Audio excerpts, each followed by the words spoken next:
And I think Sam Bankman-Fried were in the unit that was one floor above mine.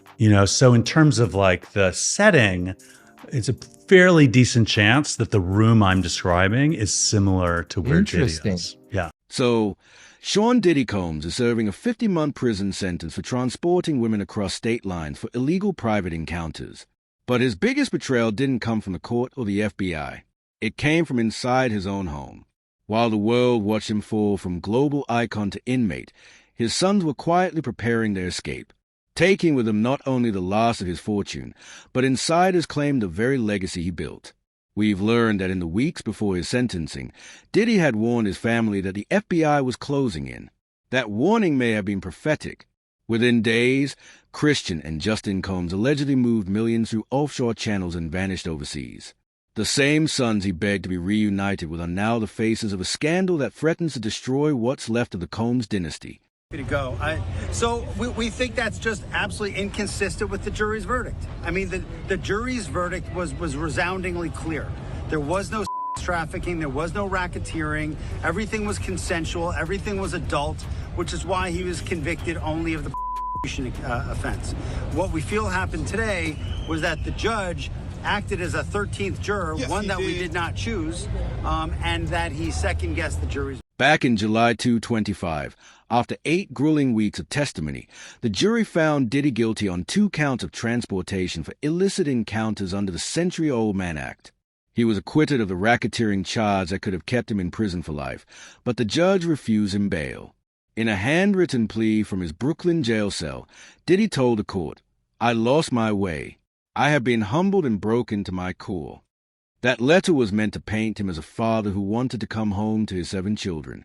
But by the time he mailed it, sources say those same children had already started draining his accounts. The contradictions are staggering. In October 2024, 6 of Diddy's 7 children released a joint statement declaring, "We stand united, supporting you every step of the way." It was a picture of loyalty. Yet, insiders close to the family tell us that unity lasted less than a season. By January 2025, private bankers reported an unusual wire transfer. $20 million quietly moved offshore the day before sentencing. Investigators now believe the transfer was initiated by one of Diddy's sons. The family's October display of solidarity had masked an internal war over a $400 million empire. While cameras showed tears and courtroom embraces, the real battle lines were being drawn between Diddy's mother Janice and his son Christian. So he put his hands on females, put his hands on producers, executives. That's just his. I guess that's what the whole name Bad Boy comes from. That people don't really understand. What is it? What is a bad boy? Why did he choose that name? Like he never really gave a clear definition of how he feels about that name. Not yet. We can trace the fracture back to March 2024 when federal agents stormed Diddy's properties in Los Angeles and Miami. The FBI seized digital devices, luxury cars, firearms, and financial ledgers tied to shell companies. It wasn't only the law closing in. It was a signal to everyone inside Diddy's circle that the kingdom might soon collapse. According to a family source, that's when the panic started. Overnight, private assistants vanished, corporate cards were frozen, and every relative wanted to know where the keys to Diddy's offshore vaults were kept. When the raids hit the news, Janice defended her son publicly, calling the allegations lies. But behind closed doors, she was already consulting lawyers on how to secure his assets. Christian had his own plan to claim control of the companies and accounts before prosecutors could freeze them.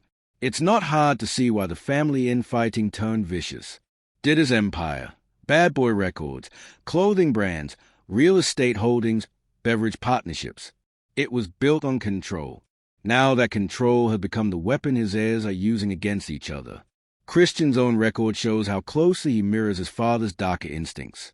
In late December 2022, while working on a chartered yacht near Los Angeles, a steward filed a civil complaint accusing Christian of aggressive advances and unwanted touching. The lawsuit describes a chaotic scene of intoxication and power, a pattern disturbingly similar to the accusations that later sank Diddy himself. The plaintiff even provided audio clips recorded in the yacht studio that she claims captured Christian's voice during the encounter. New audio from the Diddy trial, and it is pretty explosive. This is audio of a voicemail that Diddy left to the Jane Doe who's been testifying in this trial for the last couple days. And he sounds really annoyed. He's talking about her maybe giving him the silent treatment, and his response is, I got a busy life. I can't be dealing with your silent treatment, and we got to keep it. Justin Combs has faced his own allegations. A separate complaint filed in Los Angeles County accuses him of luring a woman to California under false pretenses, promising a television opportunity that never existed. Once there, she alleges she was trapped in a private residence and subjected to acts mirroring the same freak-off culture that prosecutors detailed in Diddy's own trial. Both father and sons have denied wrongdoing, but the parallels are undeniable. Diddy built an empire on charisma and manipulation. Now his sons allegedly are using the same blueprint to dismantle it from within. As Diddy's attorneys battle a federal case in New York, they are also fighting what insiders describe as a second prosecution, the one happening inside the family. Bank records show a trail of transfers to buys in the Cayman Islands, small enough to avoid immediate seizure, but large enough to what's left of Diddy's liquid wealth. Meanwhile, Janice Combs has filed motions through her legal team to gain administrative control of her son's companies, arguing that Christian's actions constitute financial misconduct. What we're seeing is a family turning on itself in real time. Inmates have procedures all the time. I mean, you have folks there with cancer, you have folks there with, serious other chronic diseases, and sometimes it does require individuals to have surgery even while they're on pretrial status. So